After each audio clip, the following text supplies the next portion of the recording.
Hello, Ken Barron with the National Association of Black and White Men Together. Today's almost Labor Day, or at least the day before Labor Day, so we wish you all the best for that. And we go on to say that we're going to talk today about which party wins after redistricting. Indiana, Missouri, Ohio, and perhaps Florida. These are all Republican controlled states, and they seem likely to join Texas and California in attempting to redraw their congressional maps. Republicans could carve up to 7 more House seats before they will be favored to win. Other states could join. A legal challenge to Utah's map and a challenge to Section 2 of the Voting Rights Act could also loom. Ultimately, the most important question in whether redistricting prevents the party that wins the national popular vote from winning control of the House. If the popular vote winner wins, then gerrymandering isn't necessarily left one party at an undemocratic disadvantage overall.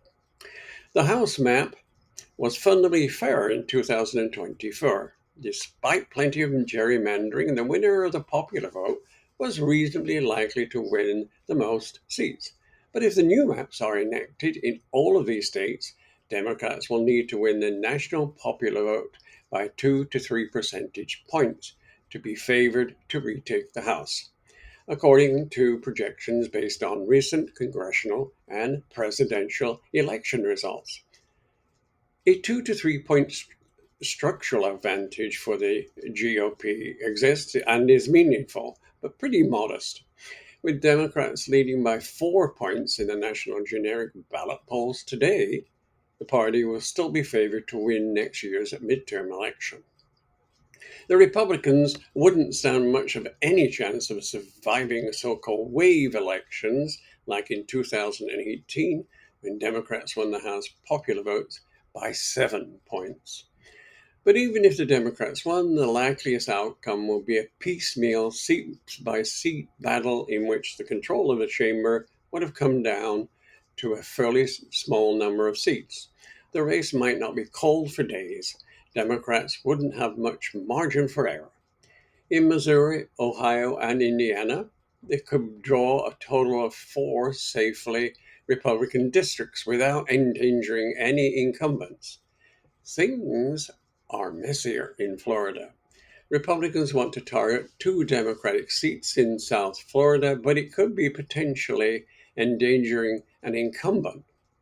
One voted for Biden and could be quite competitive, especially in the Democratic leaning years that Republicans might hope to survive through new maps.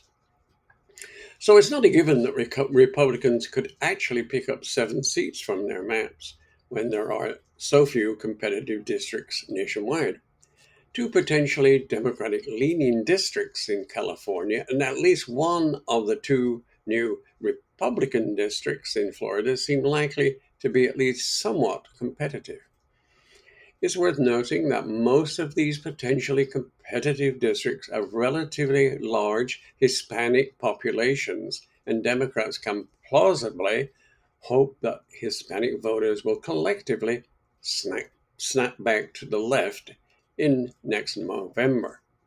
Democrats have a much better chance to overcome a structural advantage if they pull off even a few surprising wins. If recent history is any indication, there will be a few surprises, eroding the GOP edge. If not, Republicans' chances go up.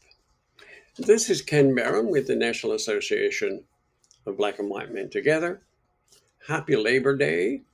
Go on fighting for the causes and what we believe in here at the NA. You can visit us at nabwmt.org